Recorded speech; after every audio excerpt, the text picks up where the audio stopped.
ഇന്ന് നമ്മുടെ ഭാരതദേശം നാം ഓരോരുത്തരും ഒരുപാട് അഭിമാനിക്കുന്നൊരു ദിവസമാണ്. കാരണം T20 വേൾഡ് കപ്പിൽ ന്യൂസിലാൻഡിനെ തോൽപ്പിച്ച് നമ്മുടെ നാട് ഇന്ന് ഉന്നത വിജയം നേടിയൊരു ദിവസം. വളരെ സന്തോഷം തോന്നുന്നൊരു ദിവസം. അതിലേറെ ഈ വിജയത്തിന് പത്തരമാറ്റുണ്ട് എന്നുള്ളതാണ്.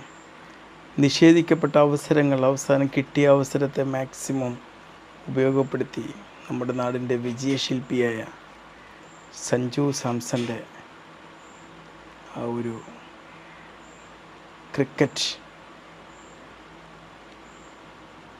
ആണ് ഇന്ന് എനിക്ക് ഏറ്റവും കൂടുതൽ അഭിമാനം തോന്നുന്നത്.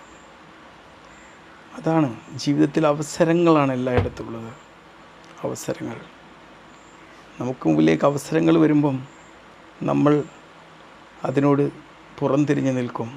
എന്നിട്ട് പറയും എനിക്കൊന്നും കിട്ടിയില്ലല്ലോ. ഓരോ നിമിഷവും നമുക്ക് മുമ്പിൽ അവസരങ്ങളുണ്ട്. ഒരു വിദ്യാർത്ഥിക്ക് അവരാഗ്രഹിച്ച സ്വപ്നങ്ങൾ നേടിയെടുക്കാനുള്ള അവസരങ്ങൾ ഓരോ നിമിഷവും അവരുടെ ജീവിതത്തിലുണ്ട്. പക്ഷേ 24 മണിക്കൂർ നമ്മൾ മൊബൈൽ ഇങ്ങനെ സ്ക്രോളിങ് ചെയ്തിരുന്ന് അല്ലെങ്കിൽ ഡിസ്ട്രാക്ഷനിലേക്ക് മറ്റുള്ളവരെക്കുറിച്ച് അതും ഇതും ഇങ്ങനെയൊക്കെ പറഞ്ഞുകൊണ്ടിരുന്ന് കഴിഞ്ഞുകൊണ്ടൊന്നും ഈ അവസരങ്ങൾ കണ്ടെത്താനോ അത് ഉപയോഗപ്പെടുത്താനോ നമുക്ക് സാധ്യമാവില്ല എന്നുള്ളതാണ്. അവസരങ്ങൾക്ക് മുമ്പിൽ ഏറ്റവും വലിയ വിലങ്ങ് സൃഷ്ടിക്കുന്നത് നമ്മൾ ഓരോരുത്തരുമാണ്.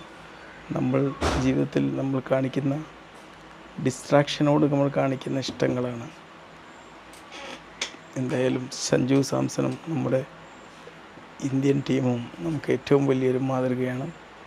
നമുക്ക് ആ വിജയത്തോടൊപ്പം ചേരാം. ഓരോ ഭാരതീയനും ഈ വിജയത്തെ നമ്മുടെ ഹൃദയത്തിലേക്ക് ആവാഹിച്ച് നമ്മുടെ പേഴ്സണൽ ലൈഫിൽ നമുക്ക് എന്ത് അവസരമാണ് ഇപ്പോൾ ഉള്ളത്, എന്താണ് ഞാൻ മാറ്റങ്ങൾക്ക് വേണ്ടി ചെയ്യേണ്ടത് എന്നുള്ള ആ ഒരു ക്രിക്കറ്റിൻ്റെ സ്പിരിറ്റിലൂടെ കണ്ടുകൊണ്ട് നമ്മൾ മുന്നേറുക.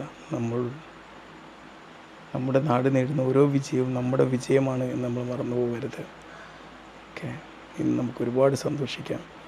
അതേപോലെ നമ്മുടെ ജീവിതത്തിൽ എന്ത് ക്രിക്കറ്റാണ് നമുക്ക് കളിക്കാനുള്ളത് നോക്കുക, അതിലേക്ക് ഈ സ്പിരിറ്റിനെ നമ്മൾ ട്രാൻസ്മ്യൂട്ട് ചെയ്യുക. Okay, by.